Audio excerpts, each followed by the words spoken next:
بسم اللہ الرحمن الرحیم الحمد للہ وکفى وسلام علی عباده الذین اصطفى اما بعد فاعوذ باللہ من الشیطان الرجیم بسم اللہ الرحمن الرحیم وللہ الاسماء الحسنى فادعوه بها قال النبی صلی اللہ علیہ وسلم ان للہ تعالی 99 اسما 100 الا واحدة من احصاها دخل الجنہ او کما قال علیہ الصلاۃ والسلام۔ میرے محترم بزرگوں، دوستوں، آج مہینے کا دوسرا اتوار عقائد کا ماہانہ درس عقائد ہوتا ہے۔ عقائد میں اللہ تبارک و تعالیٰ سے متعلق ایک مسلمان کو کیا عقیدے رکھنے چاہیے اس کا سلسلہ چل رہا ہے۔ ممکن ہے کہ یہ ذات باری تعالیٰ سے متعلق عقائد میں یہ آخری نشست ہو۔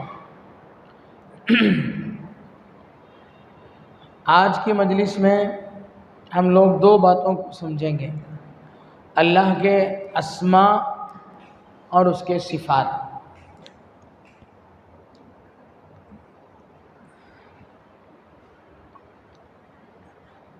ایمان مجمل میں ہم لوگوں نے پڑھا اور سنا ہوگا: آمنت باللہ کما ہوا باسمائہ وصفاتہ وقبلت جمیع احکامہ۔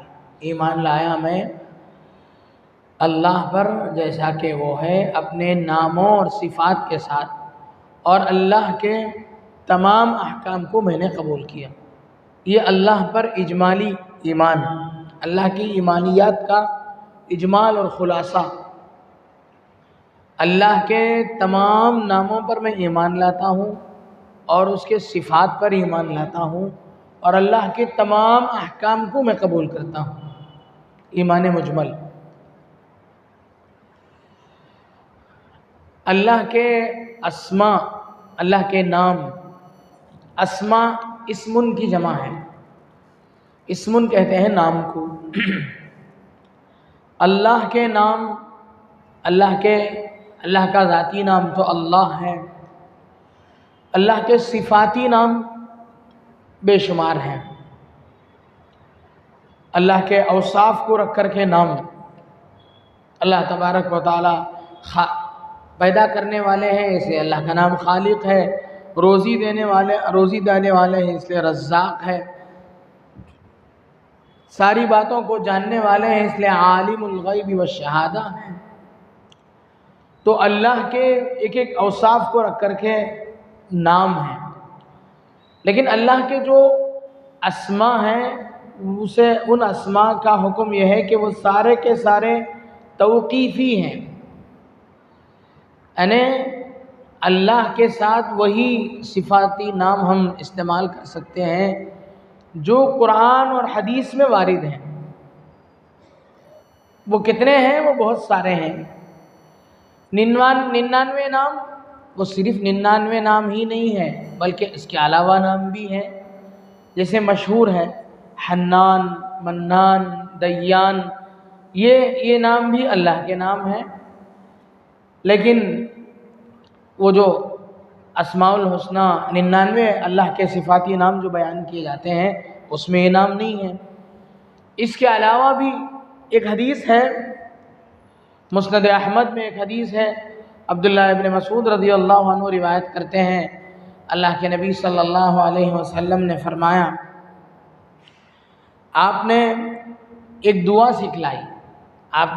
سکھلائی کہ جب کسی انسان کو غم اور دکھ لاحق ہو تو وہ یہ دعا کرے۔ وہ دعا کیا ہے؟ اللہم انی عبدک وابن عبدک وابن امتک ماض ناصیتی بیدک ماض فی حکمک عدل فی قضاؤک۔ اس کے بعد ہے کیا ہے مطلب اس کا؟ اے اللہ میں تیرا بندہ ہوں، اللہم انی عبدک وابن عبدک، میں تیرے بندے کا بیٹا ہوں، وابن امتک، میری ماں بھی تیری بندی ہے، میرا باپ بھی تیرا بندہ ہے، ماضٍ فی ناصیتی بیدک، میرا سارا قبضہ تیرے ہاتھ میں ہے، ماضٍ فی حکمک، میرے اوپر جتنے فیصلے چلتے ہیں وہ سارے آپ کے ہیں، عدل فی قضاؤک، جتنے فیصلے آپ کے ہیں سب کے سب انصاف کے فیصلے ہیں، کوئی کسی میں آپ ناانصافی کرنے والے نہیں ہیں۔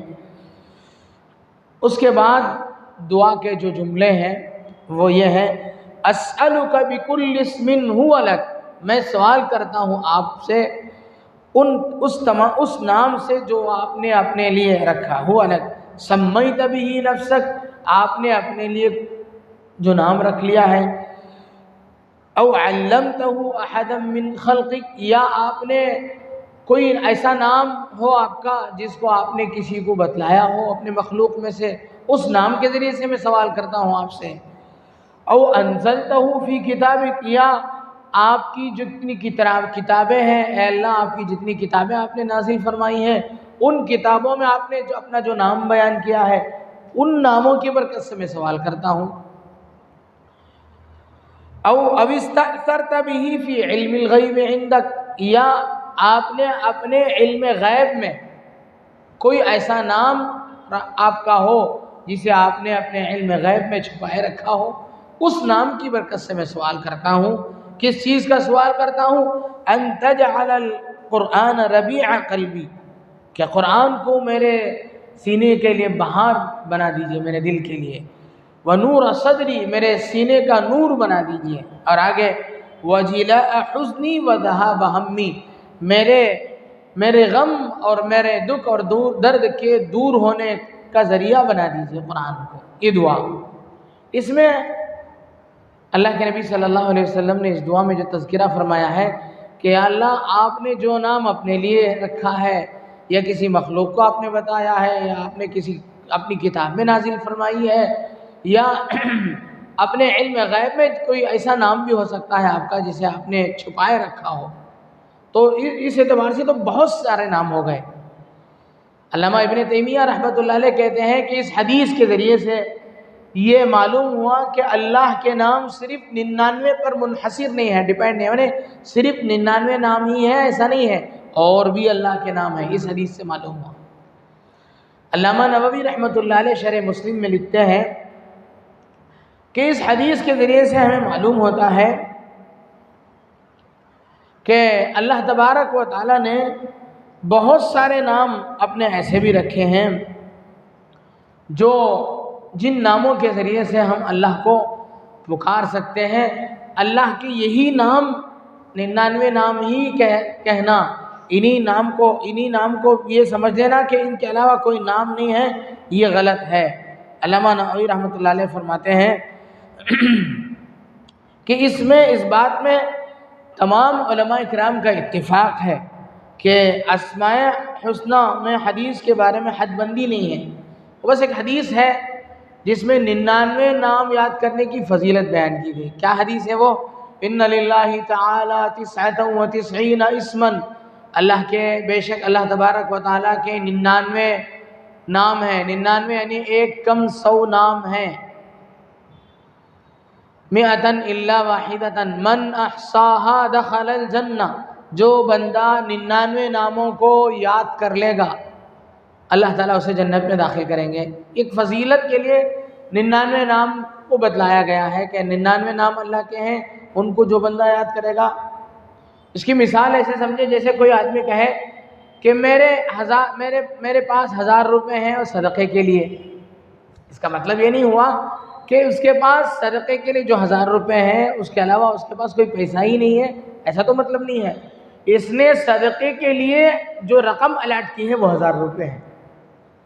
تو یہ اللہ کے نام کے سلسلے میں ہمارا یہ عقیدہ ہونا چاہیے اور یہ ایمان ہونا چاہیے کہ اللہ تبارک و تعالیٰ کے بہت سارے نام ہیں، لیکن ہم اپنے طور سے اللہ کے لیے کوئی نام تجویز نہیں کر سکتے۔ اللہ تعالیٰ بیماری سے شفا دینے والے ہیں، اس لیے اللہ کو شافی کہا گیا ہے۔ طبیب کے معنی میں ہی بیماری کا علاج کرنے والا، اللہ کو یہ نام ہم نہیں کہہ سکتے ہیں، اللہ کے نام اللہ کو اللہ طبیب نہیں کہہ سکتے ہیں۔ اسی طرح اللہ کے سلسلے میں دوسرے الفاظ، جو الفاظ قرآن اور حدیث میں وارد نہیں ہیں، اوصاف میں جو اوصافی نام، اوصاف اور افعال کے اعتبار سے جو نام اللہ کے لیے قرآن اور حدیث میں نہیں ہے اسے استعمال کرنے کی اجازت نہیں ہے۔ جو اسماء قرآن اور حدیث میں ہیں انہیں کو ہم استعمال کریں گے۔ تو ایک بات یہ ہو گئی اللہ کے نام کے سلسلے میں کہ اللہ تبارک و تعالیٰ کے 99 نام ہیں۔ دوسری بات، اللہ تبارک و تعالیٰ کے جو نام ہیں ان کے ساتھ عبد لگانا ضروری ہے یا نہیں ہے؟ کن ناموں کو عبد کے بغیر بھی استعمال کر سکتے ہیں؟ ایسا نام، اللہ کا ایسا نام جس کو کسی دوسرے کے لیے ہم استعمال کر ہی نہیں سکتے ہیں، ویسے نام کو عبد کے بغیر استعمال کرنا جائز نہیں ہے۔ جیسے عبد الرحمن ہے، الرحمن یہ اللہ کا نام ہے، اللہ کا خاص نام ہے، اس کے بغیر رحمان کسی کو بلانا یہ جائز نہیں ہے۔ اسی طرح رزاق، روزی دینے والا، صرف اللہ کی ذات ہے۔ خالق، صرف اللہ کی ذات ہے، اللہ کا صفاتی نام ہے۔ اس میں کمپلسری ہمیں چاہیے، ضروری یہ ہے کہ ہم اللہ عبد لگا کر ہی ان ناموں کو استعمال کریں گے۔ باقی علیم ہے، خبیر ہے یا حکیم ہے، کچھ اور نام بھی اللہ کے جو صفاتی نام ہیں جن کو اور کے لیے استعمال کیا جا سکتا ہے، ان ناموں کو عبد کے بغیر استعمال کرنے کی اجازت ہے، لیکن بہتر نہیں ہے۔ بہتر یہ ہے کہ عبد اللہ کے جتنے نام کے ساتھ، عبد کے ساتھ جو نام ہیں ان کو عبد کے ساتھ ہی استعمال کیا جائے۔ جو نام اللہ کے علاوہ کے لیے استعمال نہیں ہوتا ان کو اللہ کے علاوہ کو عبد ہٹا کر کے استعمال کرنا ایسا ہے جیسے عبداللہ میں عبد ہٹا کر کے کسی کو صرف اللہ بلانا۔ جیسے اللہ بلانا کسی کو برا ہے، غلط ہے، اسی طرح کسی کو خالق بلانا، پیدا کرنے والا بلانا، رازق بلانا، روزی دینے والا بلانا، یہ بھی غلط ہے، اس لیے نہیں بلانا چاہیے۔ تو اسماء نام کے سلسلے میں یہ بات ہوئی۔ دوسری بات صفات، اللہ کے صفات سے متعلق 3 باتیں مجھے آپ کے سامنے حاضر کرنی ہیں۔ صفات کہتے ہیں صفتن کی جمع کو، صفتن اوصاف، اللہ تبارک و تعالیٰ کے اوصاف، اللہ تعالیٰ علیم ہے، خبیر ہے، خالق ہے، رزاق ہے، فتاح ہیں، یہ اللہ کے اوصاف۔ اللہ کے جو اوصاف ہیں، جتنے صفات ہیں، یہ صفات عین ذات بھی نہیں ہے، غیر ذات بھی نہیں ہے۔ پہلے میرے اس جملے کو، کتابی جملے کو سن لیں، پھر اس کی میں وضاحت کروں گا۔ اللہ کے صفات عین ذات بھی نہیں ہے، غیر ذات بھی نہیں ہے، بلکہ لازم ذات ہیں۔ یعنی اللہ کے جتنے صفات ہیں وہ صفات خود اللہ نہیں ہیں اور اللہ سے ہٹے ہوئے بھی نہیں ہیں، جدا بھی نہیں ہیں، بلکہ اللہ کے لیے ضروری ہیں۔ اس کا ترجمہ ہوا، مثال سے بات سمجھیں۔ مثلا اللہ تبارک و تعالی علیم ہے، قدیر ہے۔ کوئی آدمی یہ نہیں کہہ سکتا کہ میں اللہ کی جو صفت علم ہے اس کی عبادت کرتا ہوں، اس لیے کہ وہ اللہ نہیں ہے، اس کی عبادت نہیں کی جا سکتی۔ اللہ کی صفت ہے، عین خدا نہیں ہے، اللہ کی ذات سے ہٹی ہوئی چیز بھی نہیں ہے۔ کیسے؟ اس کی مثال سمجھیں، جیسے 2 4 6 یہ گنتیاں ہیں، اس کے ساتھ جفت کا جو معنی ہے، زوجیت کا جو معنی ہے، وہ جیسے 2 بولتے ہیں تبھی سمجھ میں آ جائے گا یہ کیا ہے، جفت عدد ہے۔ 4 کہیں گے تبھی سمجھ میں آ جائے گا کہ یہ جفت عدد ہے۔ اسی طرح 3 1 3 5 7 ان گنتیوں کو کہتے ہی ہمارے ذہن میں آ جائے گا کہ یہ تفرید ہے، اس میں یہ طاق عدد ہے۔ طاق کا جیسا معنی ایک سے جدا نہیں کر سکتے ہیں، ایک بولتے ہی اس کے ساتھ طاق کا معنی ملا ہوا ہے، اسے جدا نہیں کر سکتے ہیں۔ اسی طریقے سے اللہ کے اوصاف کو اللہ سے جدا نہیں کر سکتے ہیں۔ تو اللہ کے صفات اللہ کے ذات بھی نہیں ہیں، اللہ سے جدا بھی نہیں ہے، بلکہ لازم ذات ہیں، اللہ کے لیے ضروری ہیں۔ ایک بات صفات کے سلسلے میں ایک بات ہو گئی۔ دوسری بات، اللہ کے جتنے صفات ہیں، اللہ تبارک و تعالی خالق ہیں، عالم ہیں، رازق ہیں، جتنے صفات ہیں یہ سارے صفات ازلی ہیں، قدیم ہیں۔ اللہ تبارک و تعالی ہمیشہ سے خالق ہیں، مخلوق کے دنیا میں آنے سے پہلے بھی اللہ تعالیٰ خالق ہیں۔ دنیا میں کوئی مخلوق پیدا نہیں ہوئی، اس سے پہلے بھی اللہ تعالیٰ خالق ہے، اس لیے کہ مخلوق کو پیدا کرنے والی قدرت اللہ کے ہاتھ میں موجود ہے۔ اسی قدرت کی وجہ سے تو مخلوق وجود میں آئی۔ مخلوقات کو پیدا کرنے کی وجہ سے اللہ کو خالق کہا جاتا ہو ایسا نہیں ہے، بلکہ مخلوق اللہ کے خالق ہونے کی وجہ سے مخلوق دنیا میں وجود میں آئی ہے۔ یہ سمجھنے کی ضرورت ہے کہ اللہ تبارک و تعالیٰ کے جتنے صفات ہیں وہ بعد میں آ گئے ہوں۔ پہلے اللہ تبارک و تعالیٰ خالق ہیں، اللہ نے پیدا کر دیا، پھر عالم ہیں، ان کو جان لیا، پھر اللہ تعالیٰ رازق ہیں، اللہ تعالیٰ ان کو روزی دے رہے ہیں، ایسا نہیں ہے، بلکہ اللہ تبارک و تعالیٰ ہمیشہ سے خالق بھی ہے، رازق بھی ہے، عالم بھی ہے، سب ہیں، علیم بھی ہے، سارے جتنے اوصاف ہیں اللہ کے ہمیشہ سے ہیں اور ہمیشہ رہیں گے، یہ ازلی ہیں۔ دوسری بات صفات سے متعلق۔ تیسری بات، ان میں ترتیب نہیں ہے، پہلے یہ صفت، اس کے بعد یہ صفت، اس کے بعد یہ صفت، ایسا نہیں ہے، بلکہ تمام اوصاف یکساں ہیں۔ اللہ نے پہلے کسی چیز کو پیدا کر لیا ہو، پھر اسے جانا ہو، پھر اسے روزی دی ہو ترتیب سے، ایسا نہیں ہے، بلکہ اللہ تبارک و تعالیٰ کے اندر یہ سارے صفات ایک ہی وقت میں موجود ہیں۔ اللہ تعالیٰ بیک وقت خالق بھی ہیں، رازق بھی ہیں، قادر بھی ہیں، سارے صفات اللہ تعالیٰ کے ہاں، اللہ تعالیٰ کے اندر ایک ہی وقت میں موجود ہیں۔ ایسا نہیں ہے کہ بعد میں ان چیزوں کا وجود ہوا ہو، ایسا نہیں ہے، ان میں کی کوئی ترتیب نہیں ہے، بلکہ اللہ تبارک و تعالیٰ کے جتنے اوصاف ہیں وہ سارے اوصاف ایک ہی وقت سے موجود ہیں، بعد ان میں کوئی ترتیب نہیں ہے۔ تو آج کے سبق کا خلاصہ دو باتیں ہیں۔ پہلی بات یہ ہے کہ اللہ کے نام، اللہ کے اسماء وہ کتنے ہیں وہ اللہ تبارک و تعالیٰ بہتر جانتے ہیں۔ قرآن اور حدیث میں جتنے نام بھی آئے ہیں انہی اوصاف کو ہم اللہ کے لیے استعمال کر سکتے ہیں، دوسرے اوصاف کو، دوسرا صفاتی نام ہم اپنے طور سے اللہ کے لیے استعمال نہیں کر سکتے، اس کی اجازت نہیں ہے۔ اسی لیے اللہ کے ناموں کو توقیفی کہتے ہیں، قرآن اور حدیث سے سننے پر موقوف ہے، ہم اپنے طور سے اللہ کے لیے کوئی نام استعمال نہیں کر سکتے ہیں۔ کتنے ہیں وہ اللہ بہتر جانتے ہیں، بہت سارے نام ہیں، 9 پر منحصر نہیں ہے، اور بھی نام ہیں، وہ میں نے آپ کے سامنے وہ دعا بھی سنائی آپ۔ دوسری بات، اللہ کے اوصاف کے سلسلے میں 3 باتیں۔ پہلی بات یہ ہے کہ اللہ تبارک و تعالیٰ کی صفت نہ عین ذات ہے نہ غیر ذات ہے، بلکہ لازم ذات ہے۔ دوسری بات، اللہ کی صفات سے متعلق، اللہ کی صفت قدیم ہے، ازلی ہے، ہمیشہ سے ہمیشہ رہے گی، یعنی بعد میں اللہ کی ذات پہلے آئی ہو، بعد میں اس کی صفت پیدا ہوئی ہو، ایسا نہیں ہے۔